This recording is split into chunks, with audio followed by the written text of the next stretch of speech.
Yo, check it out, check it out. This is not Driss, and our hosts today are Curtis, and Curtis. So, how you guys doing today? Curtis is, I'm pretty good. How you doing? I'm pretty good, brother. Anyways, that was corny. Anyways, this will be me by myself, talking and rambling like I usually do, but I'll be thinking this with a cause, and hopefully it helps and motivates somebody out there. So, I think it was last week or the week before podcast.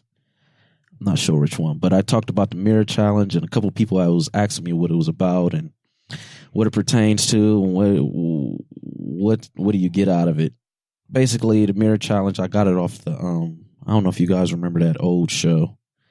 I think it was like The Big Fat Truth, or it was The Ultimate Weight Loss. I'm not sure which one it was, but when they start, they would they were obviously overweight, but they wouldn't be able, like the houses that they lived in and stuff, they would all live together, and they wouldn't have no mirrors, no TVs in the house. So at the end of the season or whatever, after all the working out they did and dieting they did, then they could look inside the mirror, and it's basically like they would see a whole new person because they haven't seen themselves in like months.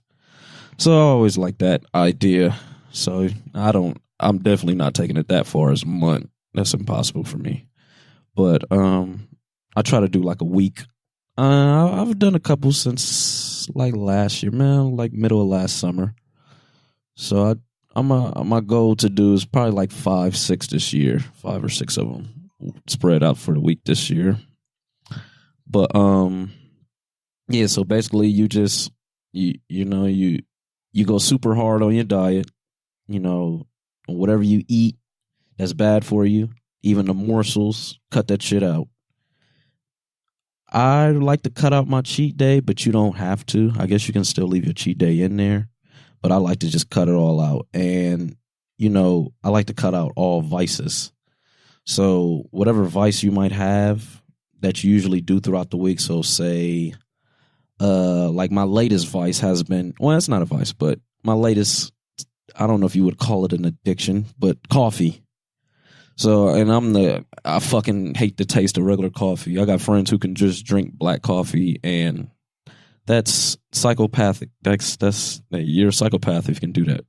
But I'm going to try it this week because I usually put creamer and sugar and bullshit in it. So I'm just going to be doing black coffee for the weekend. I'm probably going to be miserable. But other vices could be like games, just stop the games for the week, or drinking. No drinking at all for a week. And, just at that end of the week, you just look back and see how much work you put in. Oh, I also I go super hard in the gym. I think I go pretty decent now, but I like to turn it up during these weeks and go into like real recluse mode. So, but yeah, like I said, when you look in that mirror, I like to look at myself probably like the day before I'm about to start it. Look at yourself in fine detail. Look at the places that you want to work on, body wise.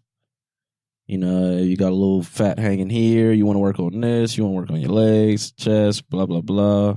But for some girls, look at it or take a picture and compare it to the end of that week when you're finally finished. That way, when you look back, because the point of the mirror thing is, when how it's boring.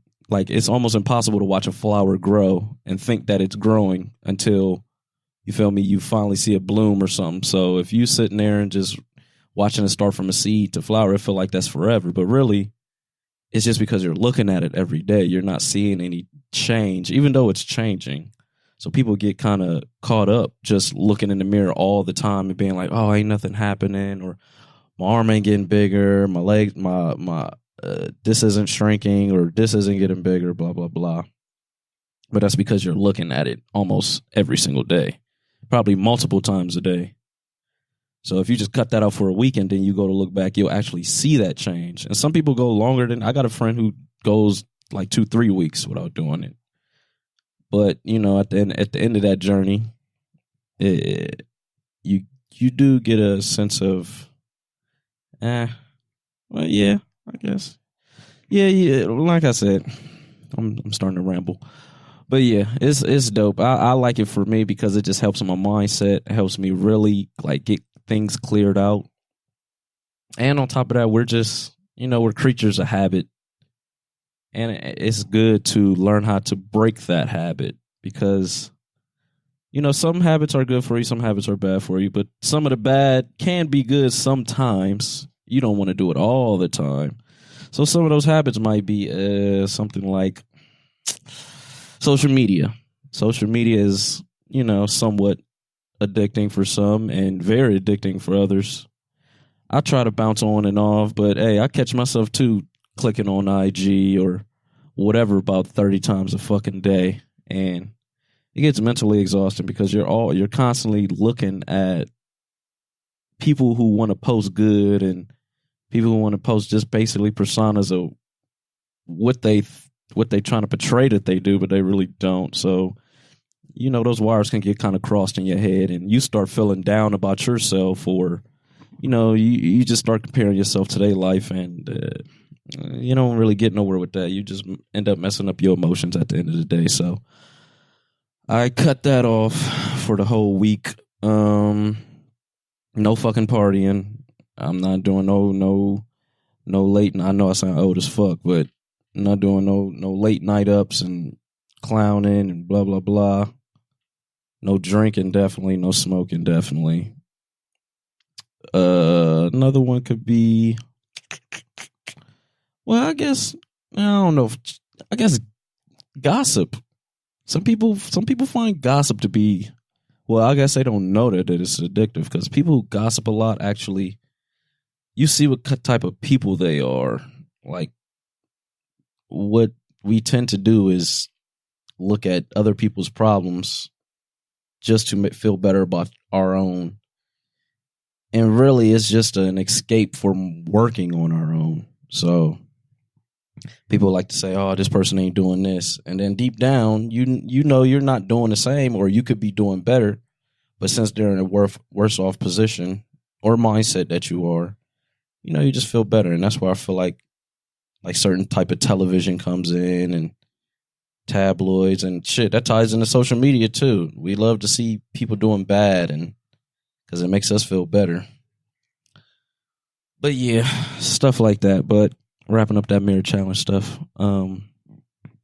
Yeah, just give it a shot. I mean, you ain't got to go a week. You can probably go like 2-3 days. Ain't gonna hurt nobody. But if you can't push it that long, I mean, give it a shot. Give it a shot. And it just, I don't know, it goes back to what me and one of the big homies, Big Alpha, we talk about self-accountability all the time. So that stuff, it all ties together in my mind.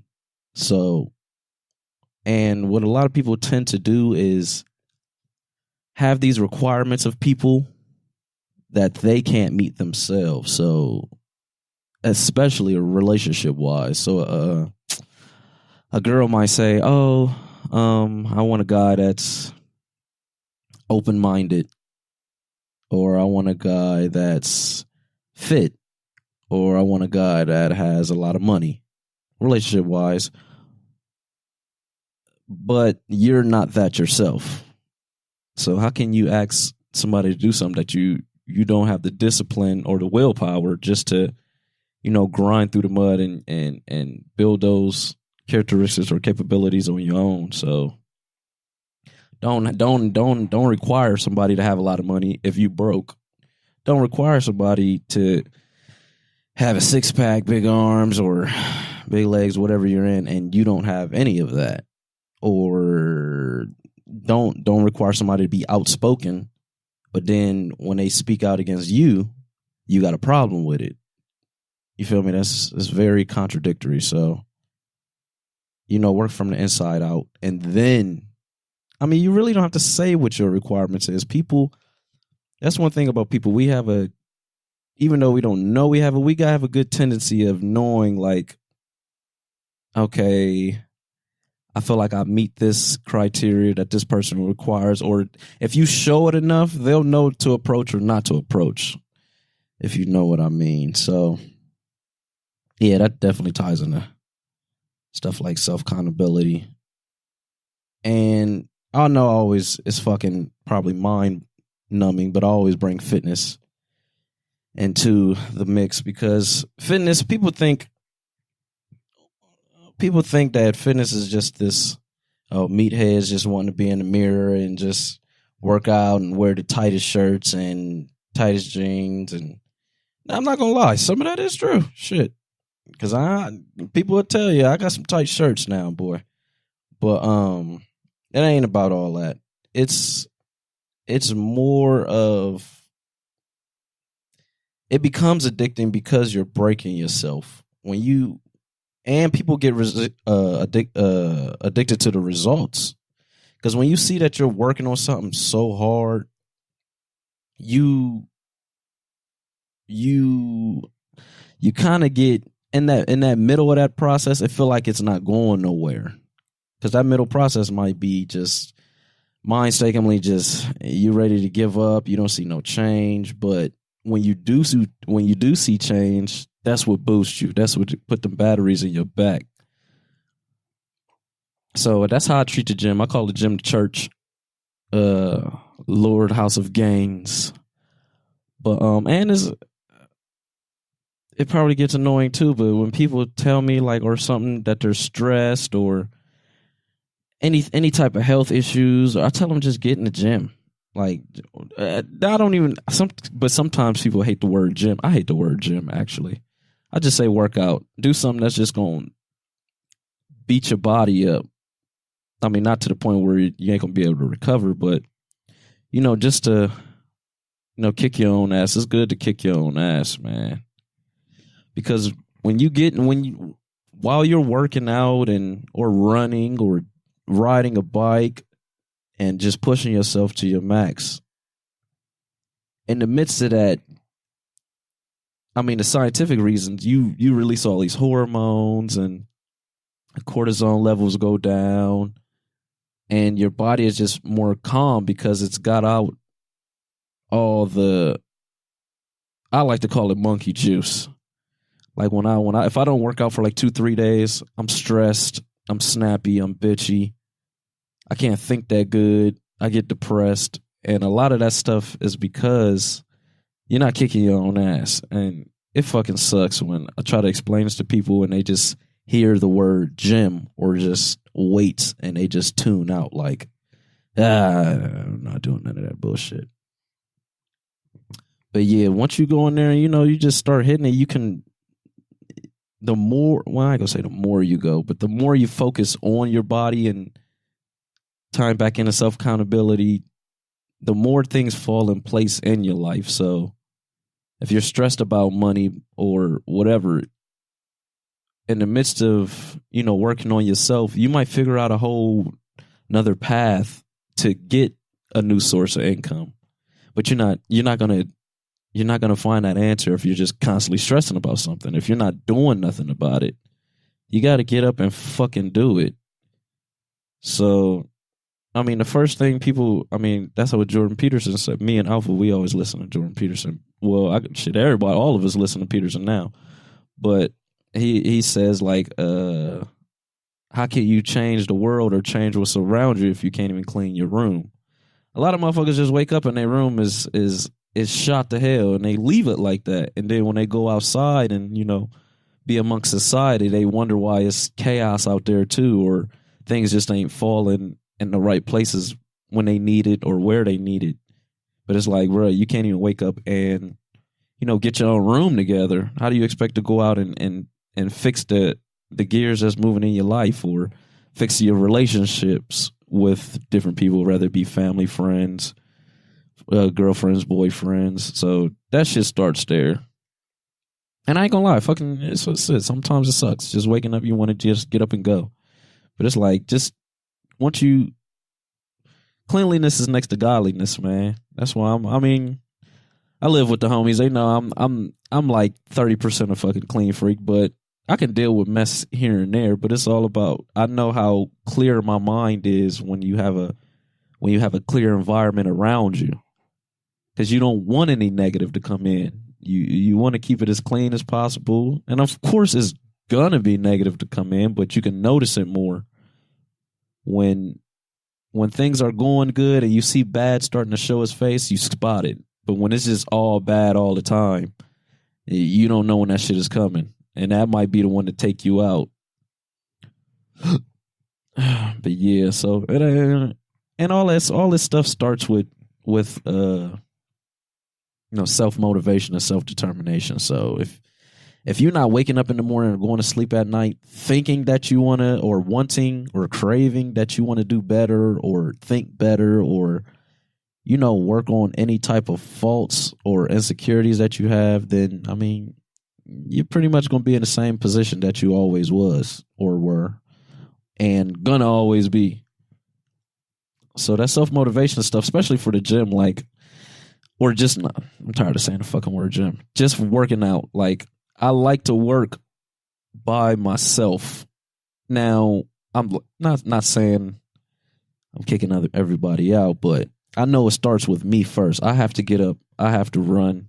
I have to lift this. I have to write this. I have to do this. So when I tell people, oh man, let's get a session in, boom, boom, I'm like, that's fine. I'll never have a workout partner.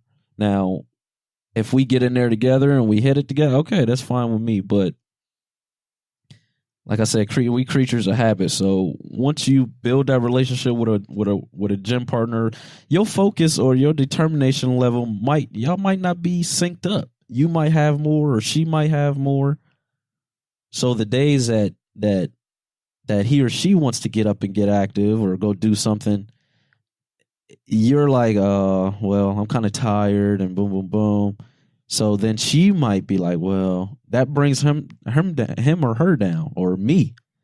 So I say, like, hey man, if we gonna work out together, let's do that. But it's not about to be an everyday thing, because I know what I lift don't make you grow, and you don't want anything messing with your psyche. You want to keep your habits to a minimum, and just work on yourself and become addicted working on yourself. Some people don't find that addiction. And I ain't gonna lie, shit, I didn't have that addiction for a long time. I mean, I've always stayed active, but I don't know, just I didn't really care about the faults that I had. Like, I don't know, back in the day I used to think it was cool to be like stupid. When you sitting inside the math room or anything like that. And see, I grew up in some pretty silly schools, so everybody would get their math test back, and this person would have a D, this person would have a C minus, a couple people have an F. So then if I have a D or a F, we all kind of laughing about it, like, shit, I ain't get that right either, ha ha ha. But it's like, that shit was really that was dangerous. That was a dangerous mindset to have, especially at a young age. And we did it in a group mentality, and we didn't notice it until I got older. I ain't gonna say we, because I know some of the fools are still, I don't know. But like, some of those faults might be reading. Like, of course, especially being African American, like, we don't like to read. I don't know why. Well, I do know why. It's just a lack of discipline, and we don't really have. It's like a trickle down effect. So if your mom or dad or aunt or uncle, whoever you live with, if they didn't read, you ain't got no reason to read. Now, some people, there are outliers to where they just find that passion of reading, but most of us, we don't care for reading. So when I got older, and I was like, it would be books that, of course, you're going to read. You're going to read what you're interested in. So when I did start, getting little books here and there of what I'm interested in, I would start reading. Not saying that I can't read, but I sucked. Like, literally every other word, especially if it was quote unquote big words. I'm like, I have no idea what that means. And the next thing you know, you don't even understand the paragraph you just got through. You just read an entire sheet of paper, and you can't repeat nothing back because you didn't understand it. So the older I get, the more I see those faults as just very detrimental. So it's like, man, let's work on those now so we ain't got to work on them later. So another fault might be somebody's, I don't know, if you like to cook or you can't cook, work on that shit. If it's something in the back of your head that's like, oh, I really want to learn this. I really want. If you don't have a passion for it, I understand that it's going to be a little harder to get after it. But if you do want to work, just work on it little by little. That's how I did with reading. Now I'm like obsessed with reading. Like I rarely even turn on my fucking TV anymore. But don't think that shit came. It didn't come just overnight. I read 2 books and then it was just like boom. Now I like reading. No. Like I would get through half of a page and my eyes would just like wander off, or I would let distractions come in just out of nowhere. I'll have the TV on while I'm trying to read, or music in the background, or just up and movement. That's not really what you want to do. That's why I'm such a big advocate on reading, because it does more than just, people think, okay, you read the book, good, boom, boom, boom. But it's like, nah, what an actual book does, it makes you sit down, and when you turn page by page and gotta carry it, and it just creates this self discipline within yourself to, I don't know, just sit still. And that's one problem. I ain't gonna call it a problem, but that's a thing that a lot of youth, I guess, because older people, they ain't got no other choice. They not to sit there still. But youth, we are always constantly rushing, and I want to do this. You want to do everything on the go. So, and I have nothing against audiobooks. Those are all cool too. But it's different because when somebody's reading something to you, or you're watching the movie on that book or something, you're already getting somebody's imagination handed to you. You're already getting the way that they want to say it and the tone that they put it in. You're getting that handed to you. So it's taking your imagination out of it. When you read page by page and word by word, your imagination goes with it. You envision how you see it. So somebody might be explaining something deep, but you're hearing it come from them and how they portray it and how they see it and where they think it's going to go. And when you read it yourself, you might have a whole different outlook on it. That's why some people, well, a lot of people love the books more than they actually like the movies, because it lets their imagination go with it. So then they get pissed off when they see the movie and be like, what? How dare they leave this out? Or they didn't go as detailed as this, or blah, blah, blah. Because, movies and shows are awesome, but it's never going to be tapped in like you reading word for word and you conjuring up these pictures and scenarios and colors in your head. I know it sounds corny, but people who read and, well, not read all the time, but people who do read, they understand that. They understand how important that is. So stuff like that. Another fault of mine was my posture. Like who gets fucking taught posture when they're young? Like nobody ever told me to stand up straight or keep your knees this way, keep your shoulders this way. It was just like, hey man, I walked the way I walked. Fuck it, I ain't even thinking about it. But then later on down the road, you start realizing these little tiny ailments that you have, like your knee clicking, or your back is constantly in pain, or your shoulders or your neck. Boom, boom. You always have these little things going on, and we think it's just, that's just getting older, or that's just what's supposed to happen. It's like, no, that's a weakness. When your body is telling you something, hey, your brain is telling you like, hey, there's something going down there in the knee area or an ankle area, or something going on in the back. You just ignore it, or you run to a pill. Oh well, I'm gonna just take this pill. They say it's good for back, or I'm gonna just take this. It gets rid of the pain. Most of them pills, they don't get rid of shit. They just cover it. So yeah, your back hurt, you take it. You take this pill that covers over that pain, but then it comes back even worse. and then you continue to do the worst. So that ties in with your food, how you walk, how active you are. Because if you let anything sit, it's gonna collect dust and shit. This is just like your bones. It's your body. Your body is the same thing. If you ain't doing nothing to keep it moving and active and lubed up, then the shit's gonna rust out. Shit's gonna break. That's the way it's supposed to go. And I also got that from Peterson. He was always saying, like, you know, when you have your shoulders, when you push your shoulders back and keep your chin up, chest out, you know, that stuff, it'll help you mentally also, because it gives you that feeling that you can approach, or you're ready for anything that comes your way. You know that? I mean, I always like that terminology. So, I mean, I'm thinking about that.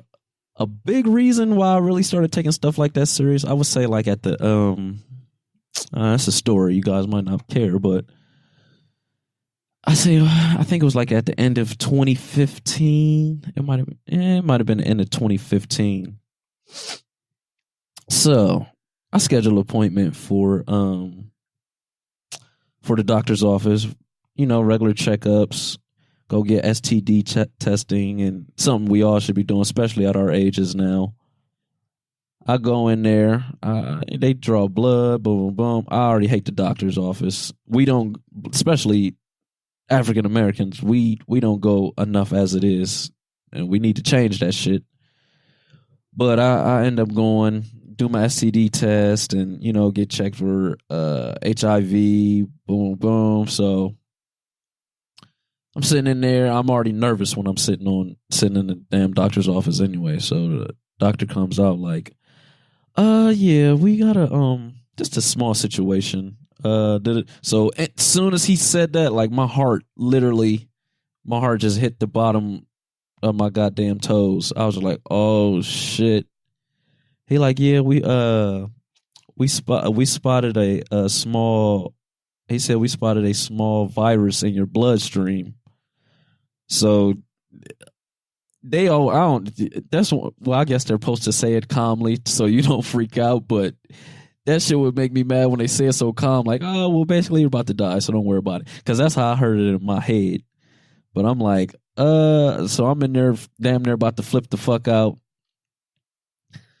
So what scared me even, I mean, well, he already cut out everything. Like, oh, don't worry, you don't have HIV, you know, any other type of STD. So he canceled all that. He was like, okay, you don't have none of that. So that brought me down a little bit. But I'm still like, okay, what the fuck is this virus that you talking about? So he gives me a pamphlet. And this pamphlet was for the cancer facility out there while we're in Columbus, Ohio. This pamphlet led to a cancer treatment center out a little, it wasn't too far from me, but out a little ways. So once he handed me that, like, I instantly, like, I just went dull. I don't even know because I can't explain it. Like, my mind just shut off. Like, shit just became gray. So after I left there and I guess try to assess what the hell was going on, what I just went through and everything. I'm skipping out to part 2. Like, after I got the test, after they did all the blood testing and draws, and I left, and then, you know, they respond to you within like 72 hours. But then they brought me back in for the small virus. So that bugged me even more. I had to go back there twice. But after he gave me that pamphlet, so in my head, I'm already a sort of hypochondriac in the first place. Like, soon as I feel anything going on with my body that I'm not used to, I'm just naturally like, oh shit, this is a disease, I'm about to die, my fucking toe be hurting, I'm like, oh, I got fucking toe cancer, it's a wrap, they're gonna have to take my whole foot. That's just how I am. So when he gave me this fucking paper, it was just like, I felt like I manifested that. like I brought it into reality. I'm like, holy shit, I've thought so bad and go to the worst positions in my head about stuff, and now it's finally showing its face in the real world. So I remember just like, man, that shit was rough. I actually got a couple people around me, to work with me and stuff. They know about this story, so because I was telling they ass, I was scared as shit. I had lost weight just because I was so stressed. I'm just like, because it takes a while for you to get like appointments and stuff at those cancer treatment centers. So mine was like, I would say like, I think it was about 3 weeks, maybe 3.5 weeks after he had gave me the pamphlet and consulted me to go to them and what numbers I should call. And so I set all that up, and they was saying like, oh, it was basically like the next month. So I would say like those first 2-3 days, I just felt numb. I was just like, man, I got fucking cancer. Like, and I'm in my head, I'm like, holy shit, why me? I eat as good as I can. I don't eat the best all the time, but I eat as good as I can. I've always worked out, but that stuff can be trumped by what you put into your body. So in my head, I went through that quick phase of just, why the fuck? Why me? Boom, boom, boom. And I would say maybe close to a week, maybe 5-6 days after that. Like I was still going to the gym, but I fucking turned it like to the max. I mean, I went, because in my head, I'm like, I have cancer. Let me start fighting it now. And I know this sounds extreme, but I went hard. Like I didn't eat shit. I'm talking about for a solid 3.5. Like I said, it was probably about a month, 3.5 weeks to a month. I just fucking ate good for the entire time. I fucking kicked my ass in the gym. I was running, doing all this stuff on a whole nother level, because in my head I felt like I was fighting something. I'm like, okay, well, before I even get in there and they tell me, oh, you got to start doing this is how you got to change your lifestyle, I'm like, let me get a roll on it now. So I'm in there just whooping my own ass it was literally every single day. And that was another reason why I lost weight too, because I was running so fucking much. It was like burning up muscle and stuff. So, and I would say that I felt I did feel good fitness, like strong wise, but the stress of that was still killing me. Like I said, I felt good, I felt strong, felt faster, boom, boom, every single day, but I always had something in the back of my head, so I couldn't even have a good time, like going out or even fucking eating. I'm just like, I just always felt like I was fighting against something, and the end was soon to come, basically. So I end up, so the time comes. So I'm driving. It was the longest fucking... I remember putting it in my GPS. It said 30 minutes. It was like a 30-minute drive. But in my head, that shit was like a 4-hour drive. So I'm driving, and every minute, I'm just playing each and every scenario that could possibly play out. And I'm just like, oh, man, what if it's in my lungs? What if it's in one of my organs? What if it's in my head? What if it... I was just blowing this shit apart. So I get to him and shit, and I meet the first doctor, cancer specialist. I shake his hand. He get me comfortable. Cool dude. He was a black dude. Cool dude. Boom, boom. Chopped it up. He could see that I was shook the fuck up. He was basically just like, hey, man, just calm down. And to mention, man, it was crazy because when I was walking, because, they got the sliding doors, just like any other hospital that you walk in or doctor's office that you walk in. So I'm walking in, and I see like two people leaving out, and they had, they were bald. They had bandanas on their head. And they as they were walking past me, they were talking about like the leukemia. I mean, not leukemia, the chemotherapy that they had just went through. So that shit, I thought I was gonna cry, man. I ain't even gonna lie. I was walking in there like, oh shit, this is about to be the craziest. I thought I was in a movie. I thought I was having an outer body experience, and I was just looking at somebody named Curtis. So I was just like, man. So I walk up there.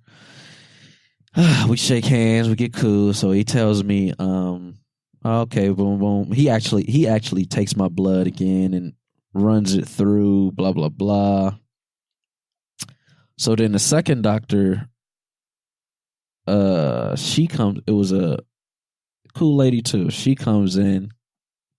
So I'm sitting on the thing. I'm shook the fuck up. So she sees that I'm shook the fuck up. So she didn't even play any games.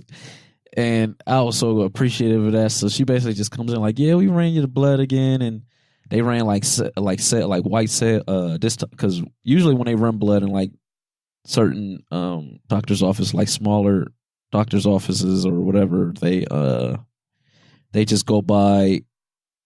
I can't remember fully how she explained it, but they just go by like, they just see something going on. They don't know exactly what it is, but they know it's something going on. So then they try to, and that they have categories. So like, oh, okay, we've seen this before. Let's send them here. Oh, we've seen this before. Let's send them here. So when you get to the cancer place, like they test all your actual like lipid cells. So like your white cells and red blood cells. They test how many you have and your T cells and all of that. So she tested everything and fucking gratefully shit just came back smooth. So she was just like, she was saying like, sometimes this happens to where you might get sometimes viruses can go through the body that throw off certain computer systems or boom boom that they might not be sure.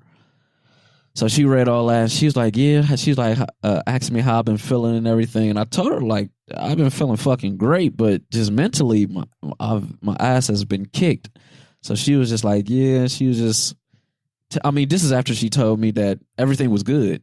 So I'm still, long story short, well, I guess that was a long story, but so I get out of there, man. I just remember fucking driving. I was driving. I don't know where I was going. I think I was going back home.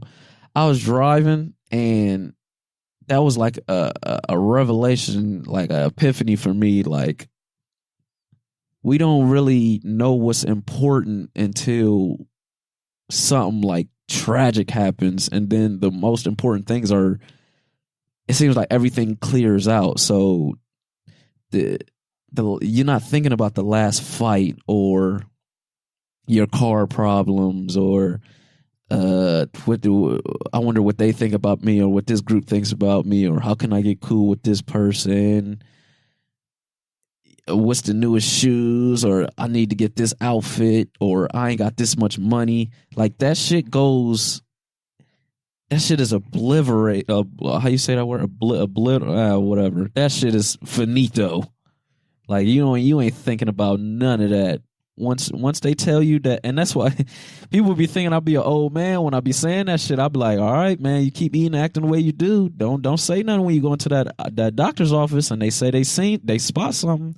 I say that shit all the time because it has happened to me, and I don't wish that shit on nobody, man. That stress, just the stress of it, fucking is enough to drive somebody crazy. So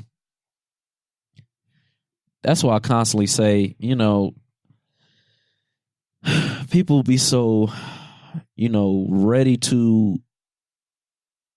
And first impression is awesome. I have your first impression. It means a lot to people. It's how you carry yourself, how you walk, how you talk, how you greet people. And they say the way you treat somebody, you are the way you treat somebody if they can't do nothing for you.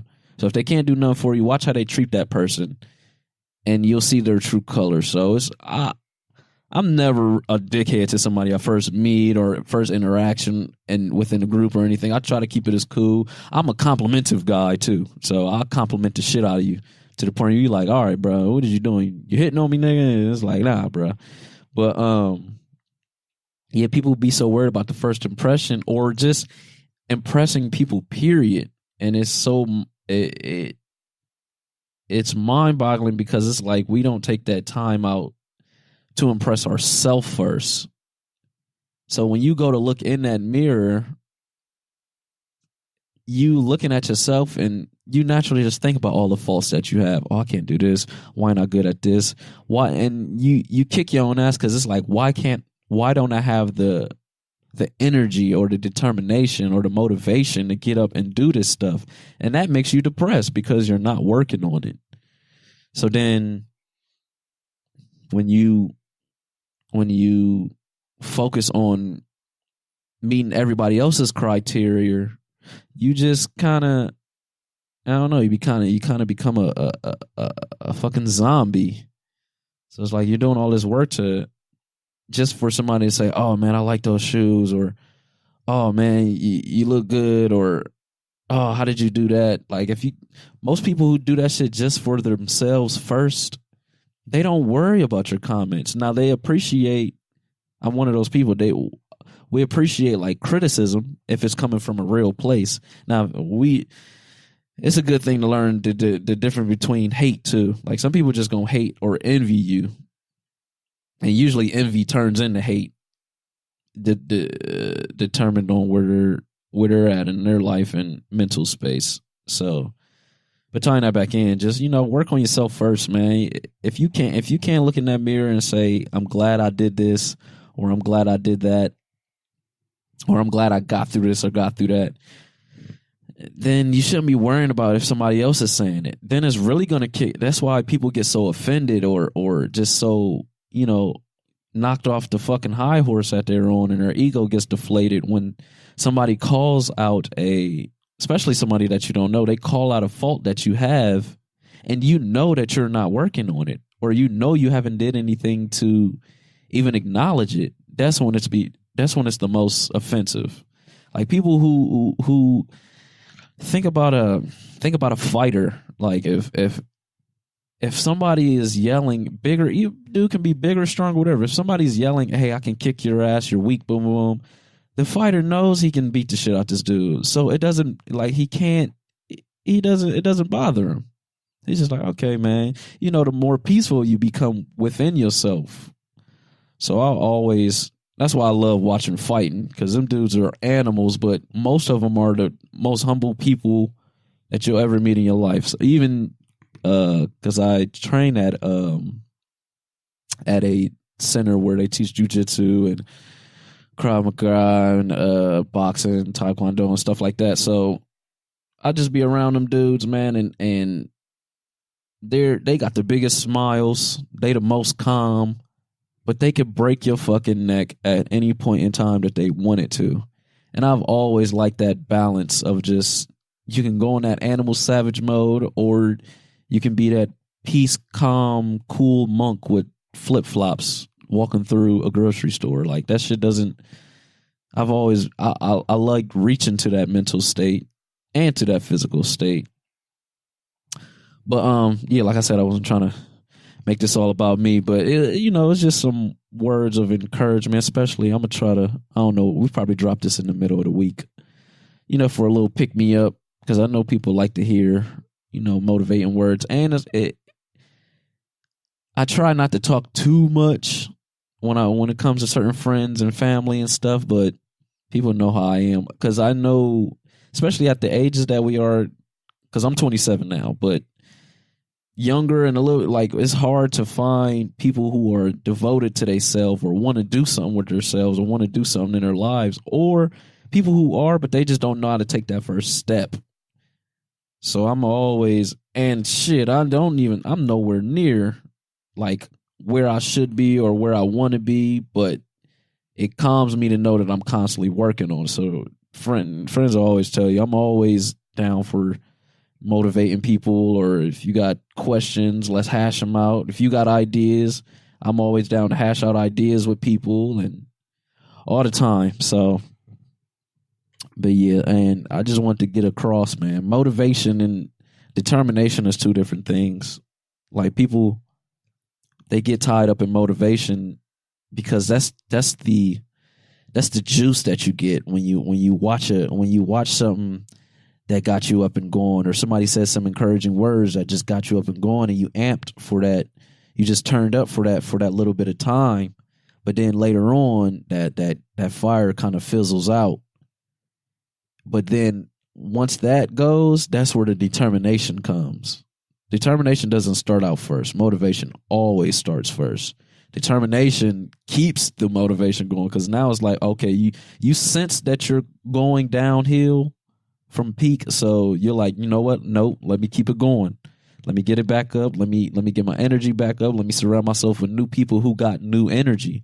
That's why I'm always open to new friends and stuff, and that's why I constantly tell people, like, it's not about being a dickhead, but if you feel like somebody, I don't care if it's fucking family, friends of 20 years. If you feel like that person isn't moving you forward, even being stagnant to me is a bad thing. Like, oh, this person hasn't changed. He hasn't become a worse person, but he hasn't strove, or she hasn't strove to be a better person.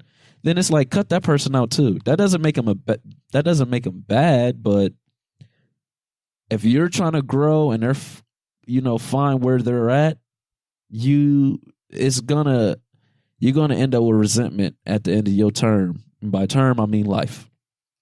So and that shit sucks, especially if it's a friend of 10 years, 15 years, or if it's a girlfriend of 5 or 6, 10, 15 years. If it's a wife, you'll see that stuff. Like, people end up miserable at the end of their lives because they've worked so much and did so much for others, or just try to compensate and just say, oh, okay, well, I don't want to stir up the pot. But it's like, fuck that. That shit is your life, man. Get up and do what the hell you want to do. Because when you lay down in that casket, I haven't seen a double casket yet. Usually them motherfuckers come out in singles, and they ain't expensive as fuck. So you gonna be laying in that by yourself. So ain't none of them people. You born alone, you die alone. I mean, but on this journey, find the best people that you can. The best people. Also have fun. It ain't life definitely ain't serious. You don't have to be serious all the time. That's a lie. And I'm a goofy motherfucker. So anybody who knows me knows that. But the older you get, the more you realize time is infinite. Like, that shit, you don't get much of it. So, but really, you get people say, oh, it's so short, but it's really long. It's just, your life is long. It's just how you live your life.